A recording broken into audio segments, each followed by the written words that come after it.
Hi friends, welcome to the Kovai Emmy world. இப்போ நம்ம பாசிப்பருப்பு பாயசம் எப்படி செய்யலான்னு பார்க்கலாம் வாங்க.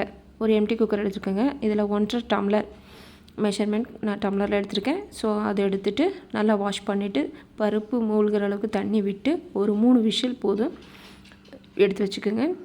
உருண்டை வெல்லம் அதை பொடியை பண்ணி கொஞ்சம் 1/2 டம்ளர் தண்ணி ஊற்றி சிரப்பு ஆட் பண்ணிக்கோங்க. ஒரு எம்டி கடாய் எடுத்து அதில் கீ மெல்ட் ஆனதுக்கப்புறம் முந்திரி, திராட்சை நல்லா பொன்னிறமாக வறுத்து எடுத்துக்கோங்க. முந்திரி லைட்டாக ப்ரௌன் ஆனால் போதும், ரொம்ப பண்ணிடாதீங்க. இதிலே திராட்சையும் போட்டு நல்லா ஃப்ரை பண்ணி எடுத்து வச்சுக்கோங்க. நான் அரை மூடி தேங்காய் துருவி வச்சுருக்கேன். சில பேர் அரைச்சி ஊற்றுவாங்க, நம்மளுக்கு அது வரணும். ஸோ அதே நம்ம திராட்சை முந்திரி வறுத்து எடுத்துருக்கோம்ல, அதிலே நல்லா ஃப்ரை பண்ணிக்கோங்க. ரொம்ப ப்ரௌன் வேண்டாம், ஜஸ்ட்டு ஒரு பெரட்டு. இது ரெடி ஆகிடுச்சு. இப்போ ஒரு பருப்பு வெந்துருச்சு பாருங்கள், 3 விசில் நல்லா வெந்துருச்சு.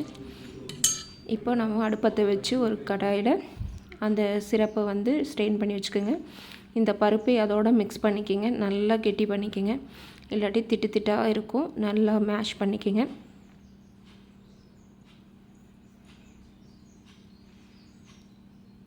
அப்படியே உங்களுக்கு கலர் சேஞ்ச் ஆக பார்த்தீங்களா, திட்டு திட்டாக இருக்குது. ஸோ இதுக்கு தேவையான ஏலக்காய் பொடி சேர்த்திக்கிங்க. நல்லா கலக்கி விட்டுட்டு இதில் நாம் ஃப்ரை பண்ண முந்திரி, திராட்சை போட்டுருங்க. அதோடு நம்ம தேங்காயும் ஃப்ரை பண்ணி வச்சுருக்கோம்ல, ஸோ அதையும் ஆட் பண்ணிக்கோங்க.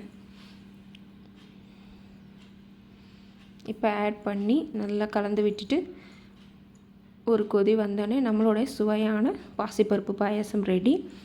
இந்த ரெசிபி நீங்களும் செஞ்சு பாருங்கள். இந்த ரெசிபி உங்களுக்கு பிடிச்சிருக்குன்னு நினைக்கிறேன். இந்த மெத்தடில் செஞ்சு பார்த்துட்டு எப்படி இருந்ததுன்னு கமெண்ட் பண்ணுங்கள்.